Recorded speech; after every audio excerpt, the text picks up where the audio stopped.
Here are the top stories this hour. 8 killed in helicopter crash in Kenya near Somalia border. Mystery disease kills 7 people in Ivory Coast.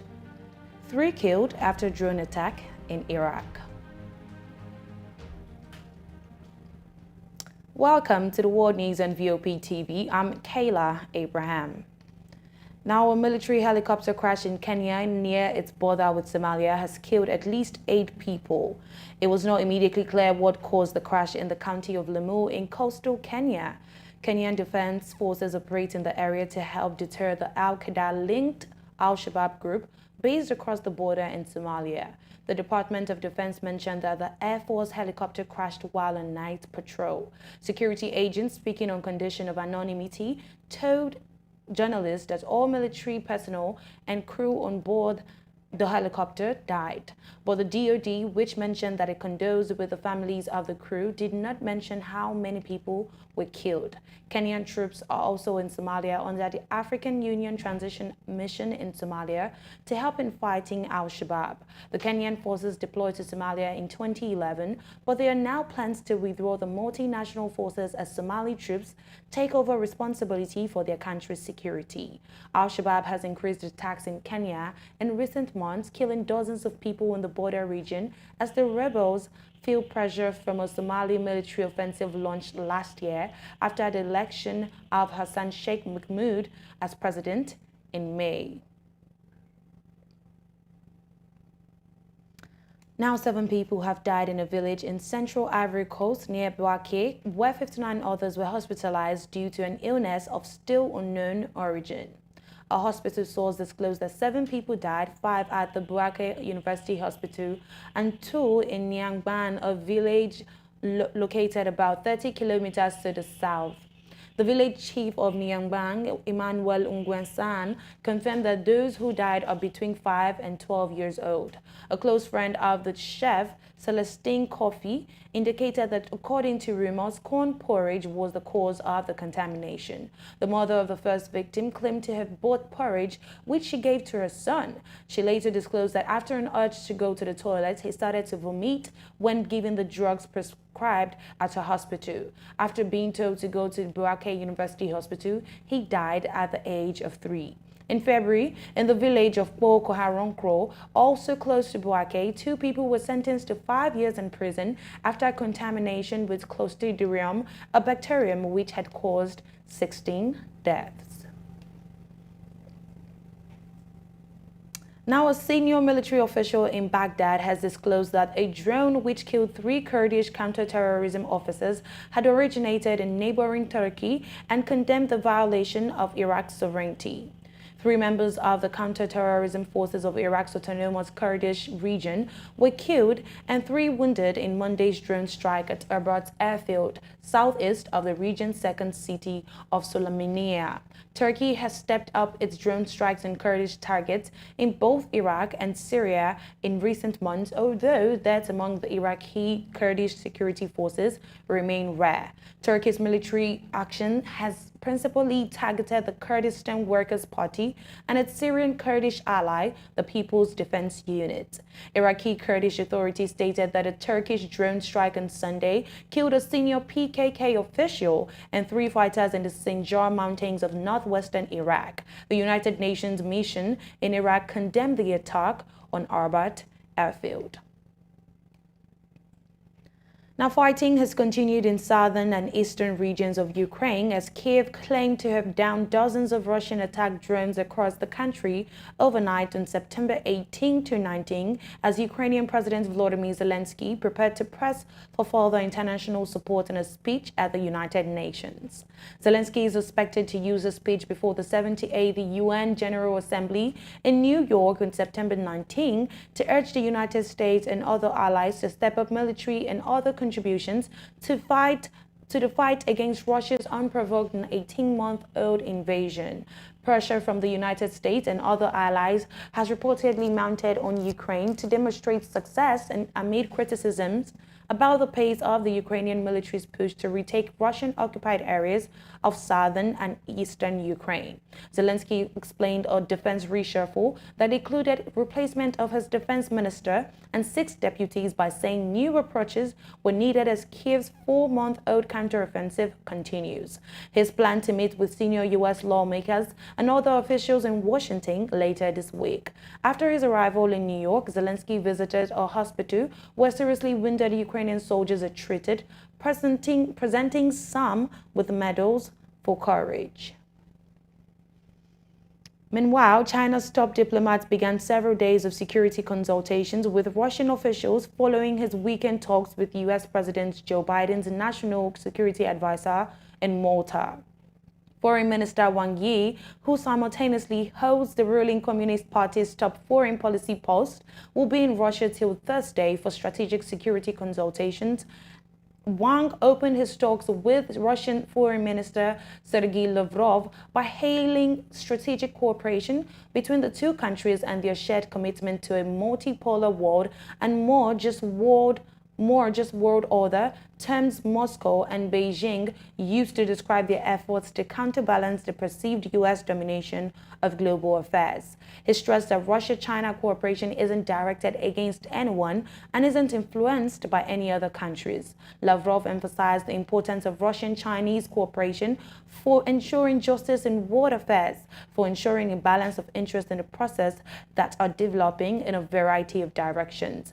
He noted that Russia and China will coordinate their efforts during this week's UN General Assembly. The US and China are at odds over Russia's military action in Ukraine.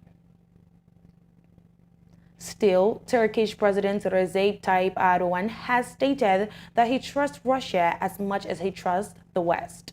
Explaining his recent meeting with Russian President Vladimir Putin, Erdogan noted that he had failed to get him to resume the Black Sea grain deal the Kremlin withdrew from in July, but had elicited a pledge for Russia to supply 1 million tons of grain to Africa. Ankara has maintained close ties with both Russia and Ukraine during the 19-month war. In July last year, Turkey and the UN engineered a deal to allow Ukrainian grain to be safely shipped from its Black Sea ports, helping alleviate a global food crisis. Moscow pulled out of the agreement 2 months ago, claiming a parallel deal to allow its export of foodstuff and fertilizers had not been honored. Erdogan is also visiting New York 4 months after winning elections that extended his 20-year rule for another 5 years. His fresh mandate has seen signs of improvement in Ankara's often fractious relationship with the West. Speaking at an event on Monday, the Turkish leader appeared to roll back comments he made immediately prior to his departure for New York, in which he suggested Turkey could end its 24-year bid for European Union membership. Now, Australia's Weather Bureau has confirmed that an El Nino weather pattern is underway, bringing hot and dry conditions that risk a severe wildfire season and drought. The announcement, which follows similar confirmations from other weather agencies, came as the country bakes in unseasonal heat, with the agency warning of more to come. Government forecast Carl Braganza stated that elevated surface temperatures in the Pacific Ocean could impact the country until next year. The El Nino climate pattern occurs on average every 2 to 7 years and usually lasts between 9 to 12 months. In July, the UN's World Meteorological Organization declared El Nino was already underway and stated that there was a 90% chance that it would continue during the second half of 2023. El Nino is typically associated with warming of ocean surface temperatures in the central and eastern tropical Pacific Ocean. It can bring severe droughts to Australia, Indonesia, and other parts of southern Asia, coupled with increased rainfall in parts of southern South America, the southern United States, the Horn of Africa, and Central Asia. The relationship between El Nino and climate change is not well understood. Now, North Korean leader Kim Jong-un has returned home after a trip to Russia that opened a new chapter for the two countries' relations. According to the state news, Kim passed through the Tumangang railway station on the North Korean-Russian border early on Monday morning. The North Korean leader left Pyongyang in his armored train on September 10 for a six-day trip to the Russian Far East, where he held a summit with Russian President Vladimir Putin and toured a series of key military sites, including the Oseni Cosmodrome, spaceport, as well as the Yuri Gagarin and Yakovlev aircraft plant in Komsomolsk on Amur. His tour and entourage, made up of key military and science officials that included Korean People's Army Marshal, who oversees the North nuclear weapons and missile programs, and Park Tae-sung, chairman of the North National Space Science and Technology Committee, appeared to presage growing military cooperation between Pyongyang and Moscow, particularly in trading weapons and satellite technology. Kim also expressed support for Russia's invasion of Ukraine, telling Putin at their summit that Russia is waging a sacred fight against the West, adding that Pyongyang will work together with Moscow to fight against imperialism and is supportive of all decisions made by Putin. The Russian president in turn noted Kim's great interest in developing military reconnaissance satellites, suggesting that the North Korean leader will receive a much-needed boost of technological assistance to launch a spy satellite into orbit after two failed launches earlier this year. The North Korean leader departed Russia on Sunday.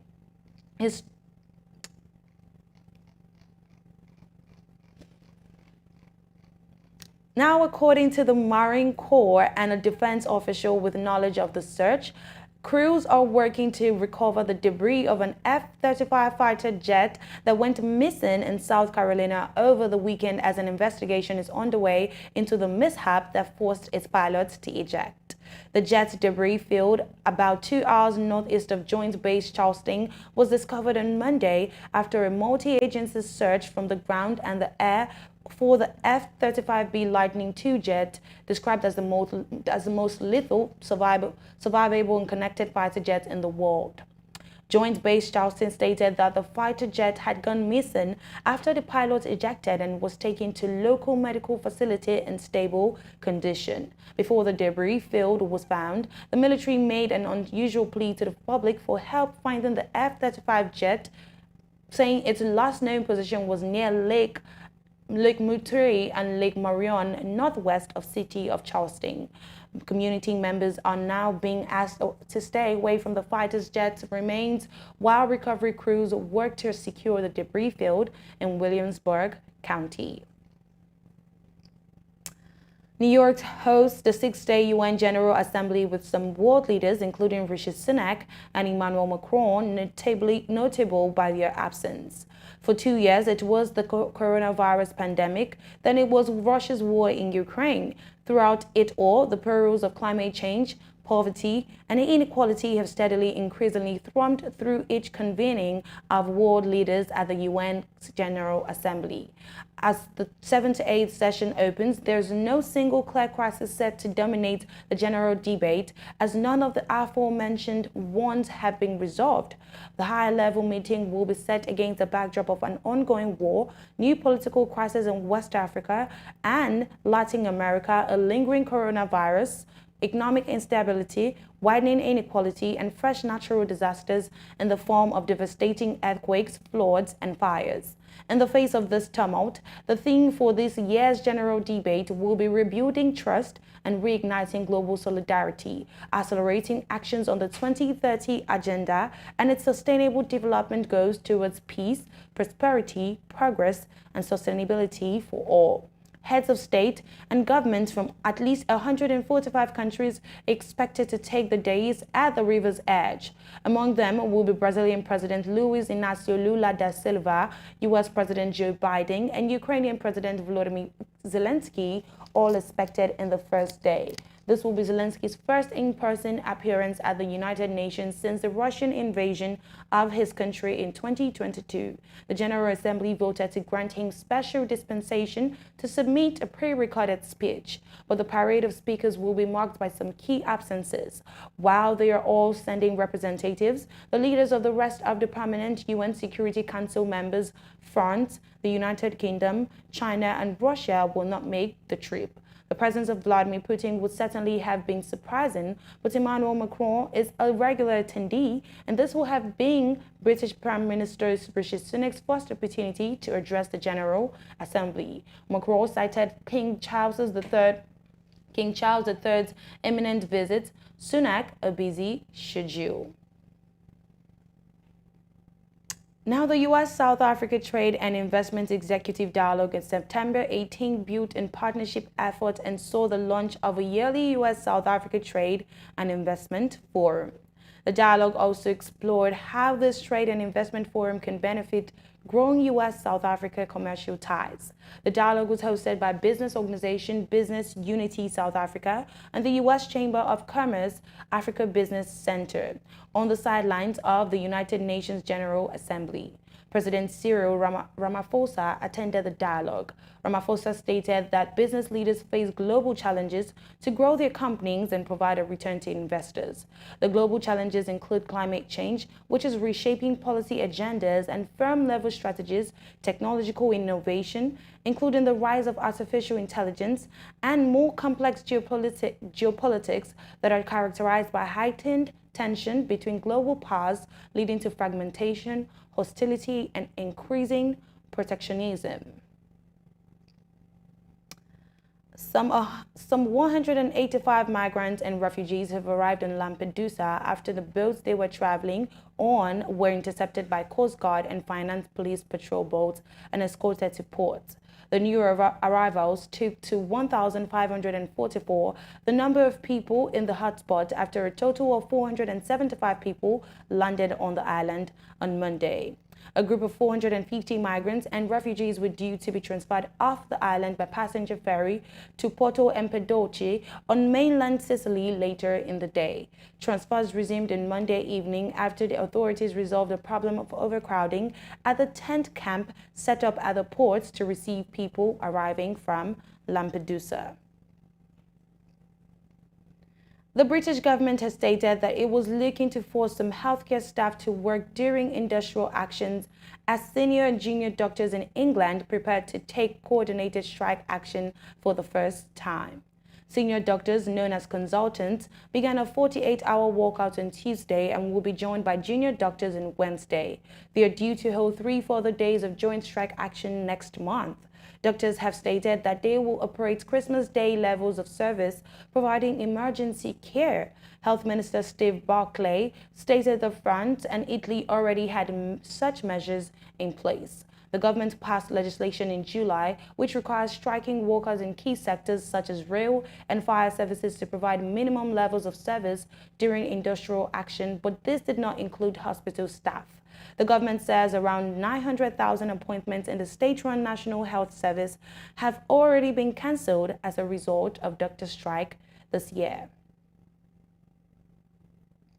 Finally, a week after Mohbad's death, after several cries online about getting justice for him, some fans in Abeokuta, Ogun State, Nigeria, have kickstarted a peaceful protest. Many youths dressed in black outfits and carrying black placards took over major roads in the state. The peaceful protest was a welcome idea to some netizens. Others, however, shared different opinions. And that's it on the World News and VOP TV. VOP Business Show coming up next. I'm Kayla Abraham.